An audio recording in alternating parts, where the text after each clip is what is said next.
Students, हमारा next topic जो है वो जीन इंटरेक्शन मीन्स मैंने आपको बताया था अपने पहले वीडियो में कि हम जितना भी जेनेटिक्स है उस जेनेटिक्स को 3 पोर्शन में पढ़ेंगे। तो पहले मैंने आपको मेंडलिज्म पढ़ाया। मीन्स अभी तक हम लोगों ने जो मोनोहाइब्रिड डाईहाइब्रिड क्रॉसेस पढ़े हुए हैं, ये सारे क्या हैं? ये सारे क्रॉसेस जो है हमारे, ये क्रॉसेस हमारे हैं मेंडलिज्म में। यानी जितना मेंडल अपनी रिसर्च कर गए थे, जितने रेशियो मेंडल ने बना लिए थे, उन रेशियो के बारे में हम लोगों ने पढ़ा था।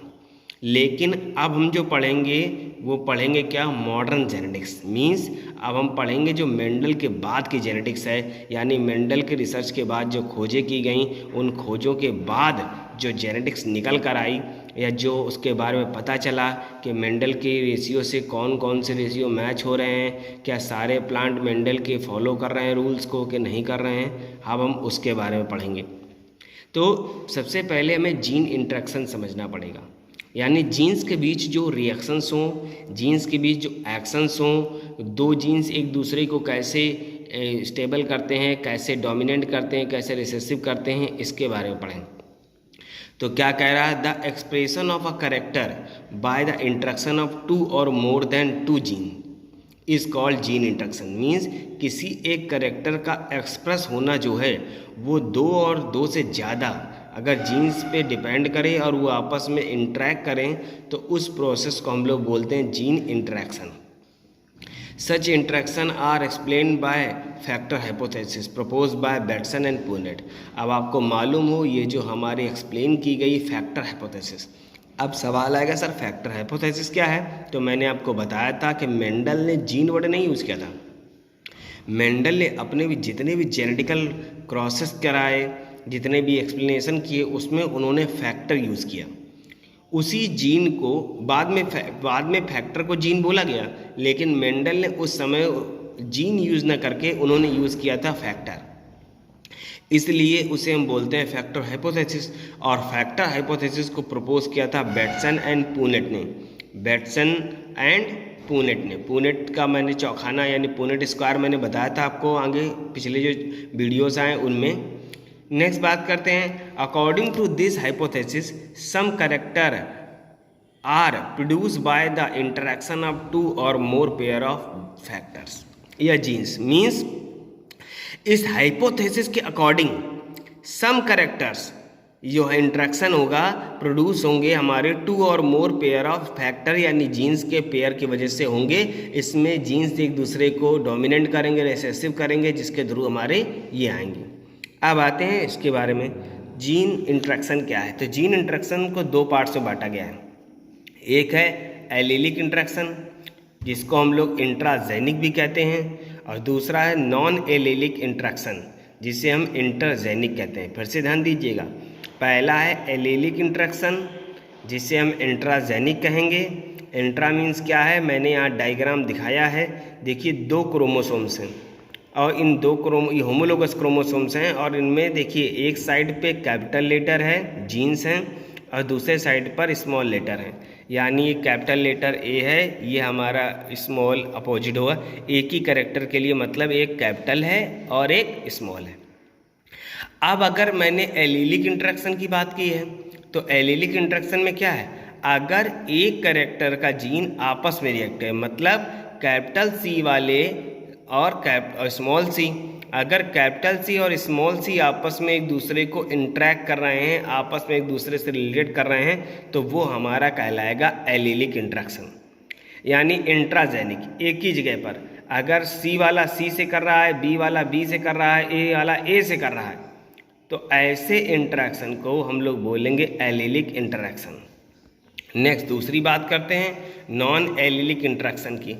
अब नॉन एलीलिक इंटरेक्शन क्या है? अगर एक, जैसे मैंने इसमें दिखाया हुआ है डायग्राम आप देख सकते हैं कि अगर कैपिटल सी वाला बी से कर रहा है, या बी वाला सी से कर रहा है, या बी वाला ए से कर रहा है, या ए वाला सी से कर रहा है, तो ऐसे इंटरेक्शन को हम लोग बोलेंगे नॉन एलीलिक इंटरेक्शन यानी इंटरजेनिक इंटरेक्शन। मीन्स फिर से समझिए, अगर कोई जीन अपने सेम स्ट्रक्चर वाले जीन से या कैपिटल वाला सेम स्मॉल लेटर वाले से इंटरेक्ट कर रहा है तो एलिलिक इंटरेक्शन है। अगर एक अपोजिट कर रहा है, सी वाला बी से कर रहा है, ए वाला सी से कर रहा है या बी वाला सी से कर रहा है, अगर ऐसा कर रहा है तो वो फिर हमारा नॉन एलिलिक इंटरेक्शन है। अब इन दोनों की डिफिनेशन में एक्सप्लेन करता हूँ, यहाँ से समझिएगा। पहली डिफिनेशन क्या है हमारी, बताया गया है इंट्राजेनिक इंटरेक्शन। इंट्राजेनिक इंटरेक्शन यानी एलिलिक इंटरेक्शन। कह रहे हैं interaction between capital A and small A और interaction between capital B and small B is called intragenic interaction. मैंने आपको पहले बताया कि कैपिटल ए वाले का अगर स्मॉल ए वाले के साथ होगा या कैपिटल बी वाले का अगर स्मॉल बी वाले के साथ होगा तो इंट्राजेनिक इंटरेक्शन है। In this interaction the two alleles with are present on same gene locus on the homologous chromosome।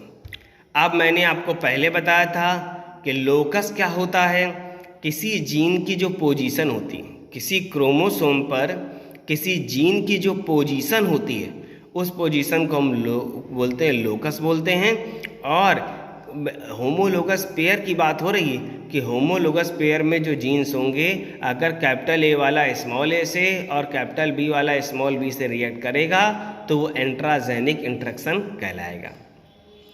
करें of a gene interact and produce new phenotypic expression which is different from parent. यहाँ पर ये बात याद रखना आप लोग, क्योंकि मैं इसके आगे प्रूव कराऊंगा कि अगर ऐसे में जीन इंटरेक्ट करेंगे तो हमेशा वो फिनोटाइपिक रेशियो जो होगा वो पेरेंट से डिफर देंगे। मीन्स कभी भी फिनोटाइपिक रेशियो जो होगा वो पेरेंट से नहीं मिलेगा। तो याद रखिए फिर से, इंट्राजेनिक इंटरेक्शन में जो जीन आपस में इंटरेक्ट करेंगे तो ऑफ स्प्रिंग में वो कैरेक्टर सेम नहीं होंगे, उसका फिनोटाइपिक रेशियो डिफर होगा।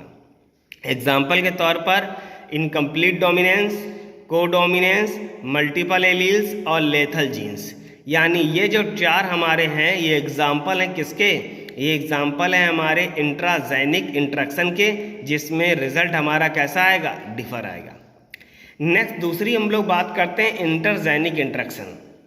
तो इंटरजेनिक इंटरेक्शन क्या है, कह रहे हैं the interaction between alleles of gene 1 and alleles of gene 2। Genes of allele 1 and genes of allele 2 between alleles of 2 or more different gene is called intergenic interaction। Means अगर 2 और more genes के बीच interaction होगा तो हम उसे क्या बोलेंगे, हम उसे कहेंगे intergenic interaction। In this interaction, two independent genes present chromosome at different locus interact to produce a different expression from parents। Means इसमें भी बताया गया है कि जब आप इंट्राजेनिक पढ़ेंगे तो हम लोग इंट्राजेनिक में सिंगल जीन का पढ़ेंगे कि दो एलील्स आपस में रिएक्ट करेंगे, लेकिन जब हम इंट्राजेनिक पढ़ेंगे तो हम पढ़ेंगे किसमें कि two independent gene present on chromosome at different locus. Means जब डिफरेंट लोकस में प्रेजेंट होंगे और वो आपस में इंट्रैक्ट करेंगे तो हमारा कहलाएगा इंट्राजेनिक इंटरेक्शन। एग्जाम्पल के तौर पर है कंप्लीमेंट्री फैक्टर, दूसरा है सप्लीमेंट्री फैक्टर और तीसरा है एपिस्टेटिक्स फैक्टर। ये तीन फैक्टर हैं जिसके द्वारा हम इंटरजेनिक इंटरेक्शन को प्रूव करेंगे।